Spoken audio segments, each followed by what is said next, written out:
Power situation के बारे में अगर बताना है तो आप सब लोग वाकिफ हैं, इस साल जो स्थिति है, हमारी जो पानी का लेवल नदी में और डैम में, उसमें ड्रास्टिक रिडक्शन हुआ है। जो हम पीक समर में, जैसे जून जुलाई अगस्त में, हमारे जो जम्मू कश्मीर के जो हाइड्रो पावर प्रोजेक्ट्स हैं, जिसमें मुख्यतः बगलिहार, हम टोटल हमारे जो जनरेशन यूनिट से 1000 से भी ज्यादा, तकरीबन 1000 से 50 मेगावाट तक की बिजली जनरेट होती थी।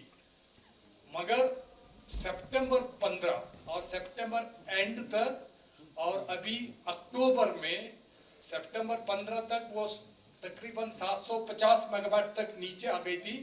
अभी फिलहाल वो 200 से 250 तक की सीमित है। ये एक बहुत ही ड्रास्टिक फॉल है, क्योंकि पानी का स्तर नदियों में, जलाशय में बहुत ही नीचे गिरा है, क्योंकि ड्राई स्पेल के वजह से। ये इस किल्लत के वजह से ही हमारे बिजली की जो सप्लाई है उसमें इफेक्ट हुआ है।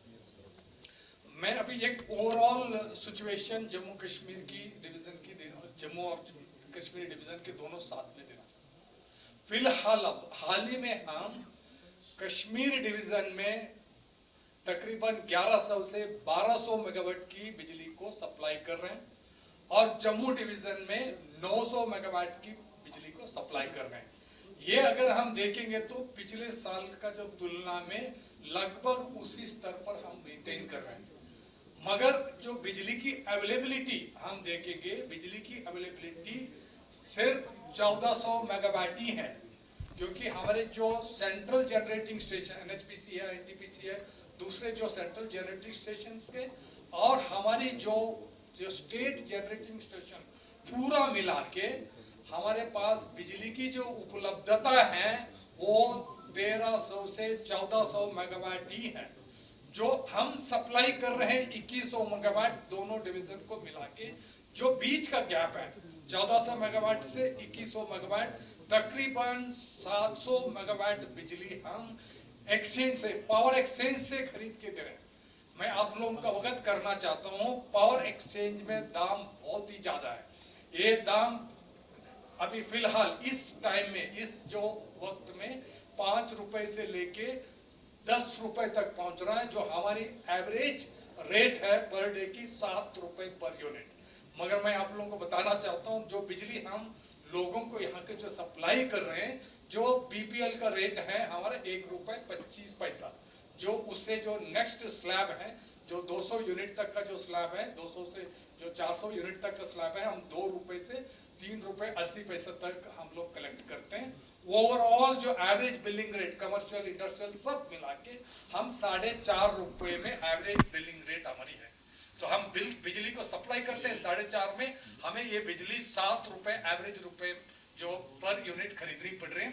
मगर उसके बावजूद हम 7 रुपए के एवरेज में खरीद के 2100 मेगावाट का मोटा मोटी जो दोनों डिवीजन में बैलेंस करके सप्लाई करें। मैं मानता हूं कटौती है, क्योंकि हमारी यहाँ डिमांड जो एवरेज डिमांड है अभी 2600 मेगावाट की, उसमें हम सिर्फ जो 2100 मेगावाट तक की हम पूरा कर पा रहे हैं। जो बैलेंस है 500-600 मेगावाट की जो यहाँ कमी है, उस वजह से हमें कटौती लगानी पड़ रही है।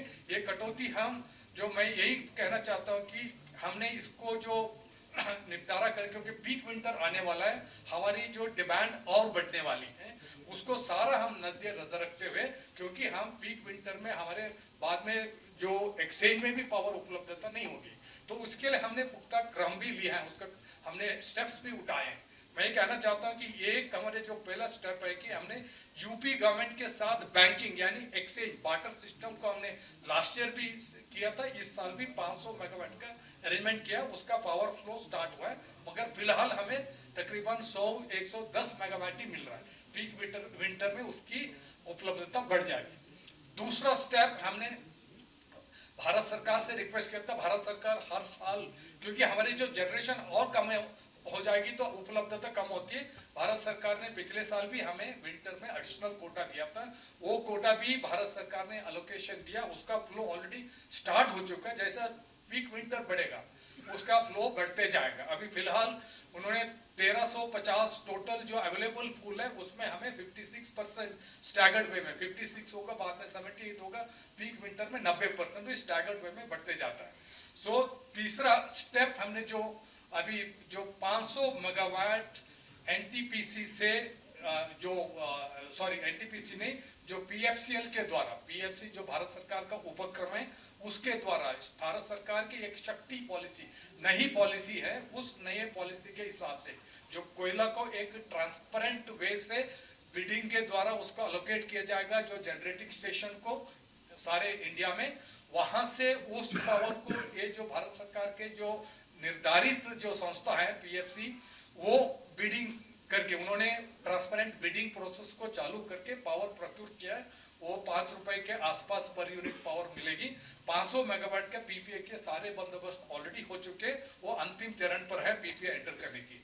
जैसे हमने 2-3 क्रम उठाए हैं, जो स्टेप्स उठाए हैं उसके हिसाब से, क्योंकि जितने हम एग्रीमेंट करते हैं वो पूरा पावर अवेलेबल नहीं होता है। अगर 500 करेंगे तो हो सकता है कि 200-250, क्योंकि पावर अवेलेबिलिटी और एग्रीमेंट के बीच में गैप होता है, वो ऊपर नीचे चलते जाता है। तो हम एक ओवरऑल सिचुएशन को मैनेज करके जो जितना यहाँ पावर अवेलेबिलिटी की जो स्थिति है उसको मैनेज करने की पूरी कोशिश कर रहे हैं। माननीय एलजी साहब पिछले हफ्ते उन्होंने साहब ने रिव्यू लिया था, और 2 दिन पहले चीफ सेक्रेटरी साहब ने भी रिव्यू लिया था।